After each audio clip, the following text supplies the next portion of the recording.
Hello everyone. So here's a video of the notes on the stages and the checkpoints in the cell cycle. So cell cycle is a cyclic event by which a cell duplicates its genome and eventually divides into two daughter cells. So it has two main phases. First one is the interphase and then second one is the M phase. Interphase includes the G1 phase, S phase and G2 phase. In G1 phase, the synthesis of the RNA, proteins, and other processes goes on, and synthesis of enzymes are required for the DNA replication. While in the S phase, the DNA replication synthesis occurs, and centriole division and synthesis of the histone protein. While in the G2 phase, synthesis of the tubulin and the spindle fiber formation. There is another inactive phase, that is G0 phase, in which the cells are able to enter reversible, that is quiescent stage. Next is the M phase, that is mitosis phase, and it is the stage of actual division, and it start with the nuclear division corresponding to the formation of the daughter nuclei, that is karyokinesis, and usually end with the cytokinesis. This cycle describes the 24-hour cycle where mitosis phase is for the 1 hour, G1 phase is for 11 hours, synthesis phase for 8 hours, and the G2 phase is for 4 hours. So here is a figure of the interphase. So in this N represent the chromosome number and the C represent the DNA number. तो हम लोग इस figure में देखते हैं कि G1 phase में जो है वो हमारा क्रोमोसोम और DNA नंबर दोनों सेम होता है. फिर सिंथेसिस फेज में DNA का डुप्लीकेशन होता है जिसमें कि C इज इक्वल टू 4 हो जाता है और N इज इक्वल टू 2 होता है. फिर G2 फेज में ये और ज़्यादा डेवलप्ड होता है जिसमें RNA सिंथेसिस और दी ATP सिंथेसिस होता है. So next in eukaryotes two types of cell division which forms the daughter cells. So हम लोग जानते हैं कि प्रोकैरियोट्स में सिर्फ माइटोसिस डिवीजन होता है और यूकैरियोट्स में माइटोसिस प्लस मियोसिस होता है. तो here is a difference between the mitosis and the meiosis. So mitosis का हम लोग देख चुके हैं कि synthesis of DNA in S phase, that is interphase में डीएनए डुप्लीकेशन होता है. उसके बाद फिर ये इक्वेशनल डिवीजन के थ्रू दोनों हाफ डॉटर सेल्स में डिवाइड हो जाता है. लेकिन मियोसिस में दो फेज एक्स्ट्रा होता है, मियोसिस 1 और meiosis 2. Meiosis 1 is reductional division while meiosis 2 is equational division. तो इसमें क्रोमोसोम नंबर कैसे और डीएनए कैसे मेंटेन होता है इसको हम लोग आगे जाके देखेंगे. First is the mitosis phase which is an equational division. तो इसमें जो इक्वेशनल डिवीजन होता है जिसमें कि नंबर ऑफ क्रोमोसोम मेंटेन होता है और डीएनए डुप्लीकेट होता है. इसमें सब 4 स्टेजेस आता है, that is prophase, metaphase, anaphase and the telophase. तो इस फेज डीएनए सिंथेसिस होता है और न्यूक्लियस का एनलार्जमेंट होता है. सिस्टर क्रोमैटिड्स फॉर्म होता है और दोनों आपस में जॉइंट अटैच्ड होता है through a protein known as SMC cohesin protein. So next phase is metaphase phase. इस मेटाफेज में जो है जो क्रोमोसोम जो है वो मूव करके इक्वेटोरियल प्लेन और द सेंटर पे आता है और दो सेंट्रियोल्स का फॉर्मेशन होता है. और क्रोमोसोम का मूवमेंट डिपेंड करता है microtubule, that is kinesin and the dynein protein.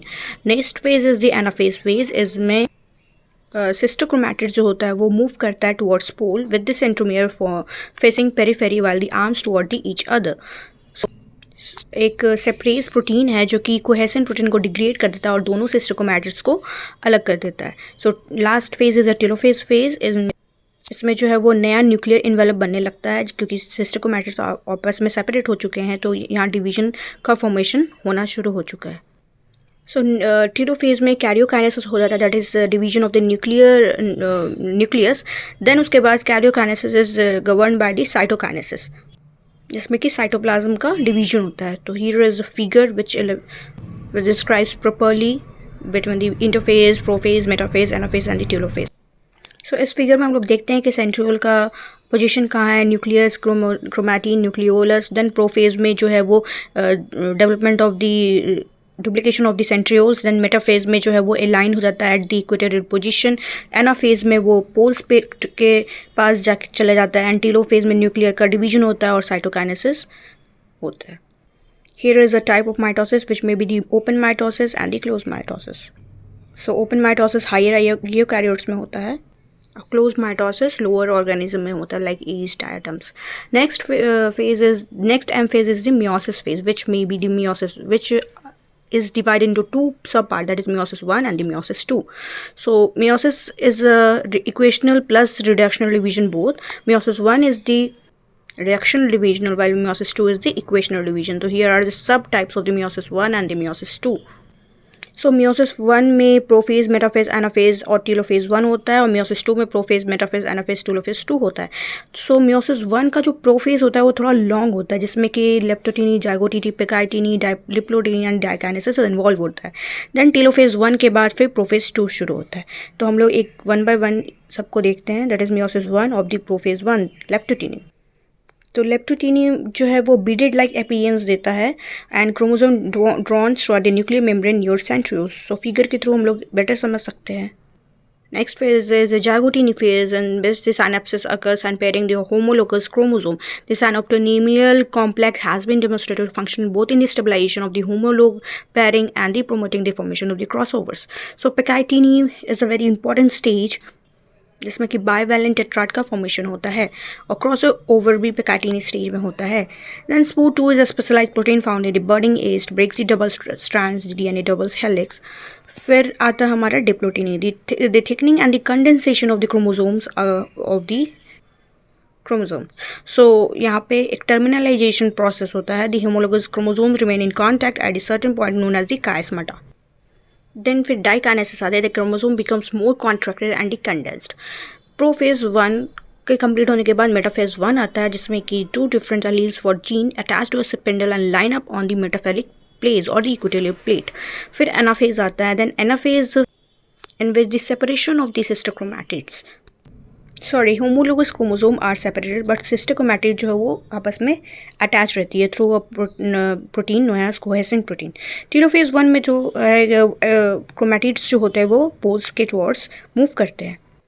Telophase 1 के कंप्लीट होने के तुरंत बाद ही मियोसिस 2 स्टार्ट हो जाता है, जिसमें मियोसिस 2 में जो है वो इक्वेशनल डिवीजन है, जिसमें कि क्रोमैटिड सेपरेट होते हैं। As a result of meiosis 1, the dyad is form and the sister chromatid produce in 2 daughter cells each with a haploid number of chromosome. Then prophase 2 start होता है, इसमें कि sister chromatid attached at the kinetochore with the help of the SMC protein and the chromosome become filamentous, thin and distinct.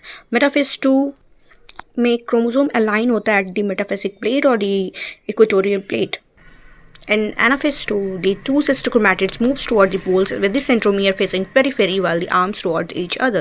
The separase protein degrades the direct 8 cohesin protein, resulting in separation of the sister chromatids. In telophase 2, the chromatids reach at poles in early telophase and become surrounded by nuclear membrane. It is then carried out by the karyokinesis process. Here is a figure of the prophase 1 of the meiosis 1, different substages, that is leptoteny, zygoteny, pectiny, diploteny and the dikinesis. So इस figure में हम लोग देखते हैं कि एक paternal chromosome और एक मैटर्नल क्रोमोसोम है, that is represented by the red and the green colour.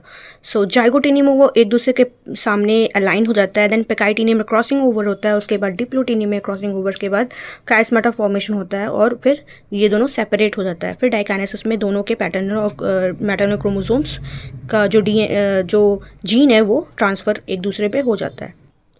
फिर मेटाफेज 1 आता है। मेटाफेज 1 में जो हम लोग जानते हैं इक्वेटोरियल पोजीशन पे दोनों क्रोमोसोम्स अलाइन हो जाते हैं, और इसमें जो क्रॉसिंग ओवर होने के बाद दोनों के आपस में जीन्स एक्सचेंज हो चुके हैं। देन एनाफेज 1 में ये दोनों पोल्स के टुवर्ड्स मूव करता है, और टेलोफेज में दोनों मूव करके एक न्यूक्लियर मेम्ब्रेन इन्वेलप करता है। देन टेलोफेज 1 के कंप्लीट होते ही प्रोफेज 2 शुरू होता है, जिसमें कि डिवीजन हाफ पार्शियल डिवीजन होता है कैरियोकाइनेसिस का। फिर मेटाफेज 2 में दोनों अपने अपने इक्वेटोरियल पोजीशन पे आके अलाइन हो जाता है। तो इस सेल्स कैरियोकाइनेसिस हो चुका है और साइटोकाइनेसिस स्टिल इज रिमेन। सो इसमें मेटाफेज में दोनों इक्वेटोरियल पोजीशन पे आ जाता है। देन एनाफेज में ये दोनों आपस में पोल्स के टुवर्ड्स मूव करता है। देन टेलोफेज में ये कैरियोकाइनेसिस हो चुका है। देन फिर साइटोकाइनेसिस होने के बाद ये 4 सेल्स फॉर्म होते हैं। So here is a figure of all stages of the meiosis. Again, then significance of the meiosis.